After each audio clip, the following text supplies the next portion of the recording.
ഈശ്വര, ഇവിടെ ആരില്ലല്ലോ ഒന്ന് പറഞ്ഞു ചിരിക്കാനായിട്ട്. എന്താ രാമേന്ദ്ര പ്രശ്നം പറഞ്ഞാൽ ഭയങ്കര തമാശ. തൊടുപുഴയിൽ വാഹനങ്ങൾ തടഞ്ഞ ശേഷം ബൈക്കിൽ മടങ്ങുകയായിരുന്ന സമരാനുകൂലിയെ മറ്റൊരാൾ തടഞ്ഞു.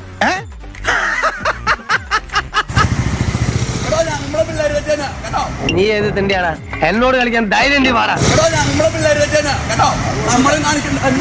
തന്നോട് കളിക്കാൻ ഞാനുണ്ട്. എടോ, തന്നോട് കളിക്കാൻ ഞാനുണ്ടെന്നാ പറഞ്ഞത്. വീട്ടിലെ കാരണവർക്ക് അടുപ്പിലും ആവാ. എന്താ വെള്ളരിക്കപ്പെടണോ? ഇതങ്ങനെ വിടാൻ പറ്റോ? നീ ഒരു മറ്റടത്തേക്കും പോണില്ല. അത് നല്ലതാ. അവൻ അങ്ങനെ വേണം. ഞാൻ റൗഡിയാണ്, എന്നെ നാറ്റിക്കരുത്. ഒരു കാര്യമുണ്ട്, ഹർത്താലിന് വണ്ടി പിടിച്ചു വെക്കാൻ വേണ്ടി അറിയാം.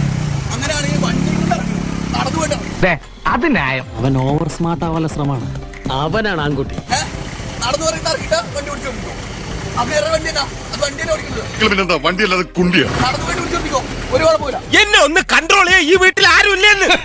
എനിക്ക് മുഖം നോക്കാതെ നിങ്ങളോട് കുറച്ച് സംസാരിക്കാനുണ്ട്. അവർ നടന്നുകൊണ്ട് അവർ ചെയ്യട്ടെ, ഞാനും കൂടെ അവന്റെ ധൈര്യം കണ്ടോ? ഹർത്താൽ അനുകൂലി ഇരുചക്ര വാഹനത്തിലെത്തി ഇരുചക്ര വാഹനങ്ങൾ അടക്കം തടഞ്ഞു. അടിച്ചതിന്റെ ഏപ്പിളക്കി കളയും കഴിവേറി. ഞാനിക്കുന്ന വണ്ടി കൊണ്ടിറങ്ങാം, പക്ഷെ അല്ലാണ്ടല്ലോ നടക്കൂലാണ് പരിപാടി. എന്തുണ്ടാക്കുന്നു? ആരടിക്കുന്നു? ഞാൻ ഇയാളെ അടിക്കുന്നു. ആര്? ഇയാളെ വേണ്ടടാ, വെറുതെ തല്ലുകൊള്ളണ്ട. ആർക്കും തോൽക്കാതെ പായും സൂര്യനെ.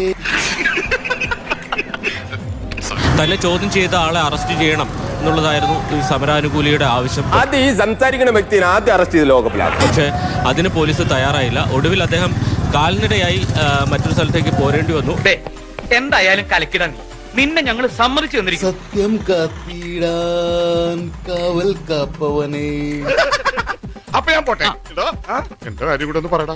ഈ പാവത്തിന് ഒന്ന് അഡ്ജസ്റ്റ് കൊടുത്തേക്ക്.